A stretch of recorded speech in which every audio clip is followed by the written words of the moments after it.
সরকারি সেবায় দুর্নীতির শিকার ৩১.৬৭% নাগরিক। আর দুর্নীতির শীর্ষ দুই প্রতিষ্ঠান বাংলাদেশ সড়ক পরিবহন কর্তৃপক্ষ বিআরটিএ এবং আইন শৃঙ্খলা বাহিনী তথা পুলিশ। বৃহস্পতিবার বাংলাদেশ পরিসংখ্যান ব্যুরো বিবিএস এর সিটিজেন পারসেপশন সার্ভে বা নাগরিক উপলব্ধি জরিপে তুলে ধরা হয়েছে এসব তথ্য। এছাড়া জরিপে আরও বলা হয়েছে, সন্ধ্যার পর চলাফেরায় প্রায় ৮৫% মানুষ নিরাপদ বোধ করলেও দেশের রাজনৈতিক ব্যবস্থা নিয়ে মতামত প্রকাশ করতে পারেন মাত্র ২৭% নাগরিক। দেশের সরকারি সেবা নিয়ে সাধারণ মানুষ থেকে বিশ্লেষক পর্যায়ে বিভিন্ন সময় উঠে আসে নানা সমালোচনা। পরিসংখ্যান ব্যুরোর নতুন নাগরিক উপলব্ধি জরিপ ২০২৫-এর দুর্নীতি বিষয়ক তথ্যে তারই প্রতিফলন দেখা গেল।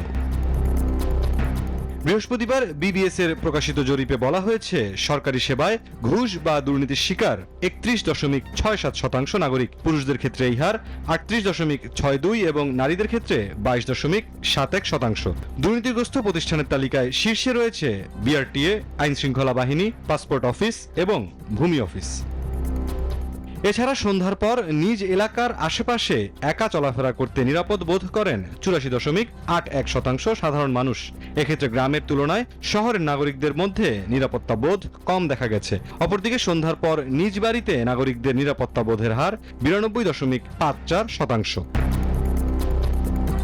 রাজনৈতিক প্রভাব বিষয়ের ক্ষেত্রে ২৭.২৪% নাগরিক মনে করেন তারা দেশের রাজনৈতিক ব্যবস্থায় সরকারের কর্মকাণ্ড সম্পর্কে মতামত প্রকাশ করতে পারেন। আর প্রায় ২২% মনে করেন তারা দেশের রাজনৈতিক ব্যবস্থায় রাজনীতিতে প্রভাব বিস্তার করতে পারেন।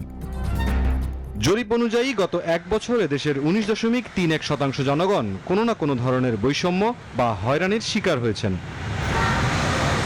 মুরসালিন হক জুনায়েদ, নিউজ 24, ঢাকা। বান্ডেল থাকলে প্রতি সেনমানিতে টাকা বাঁচবে। বিকাশ সেনমানি বান্ডেল কিনে জিতুন প্রতি লেনদেনে।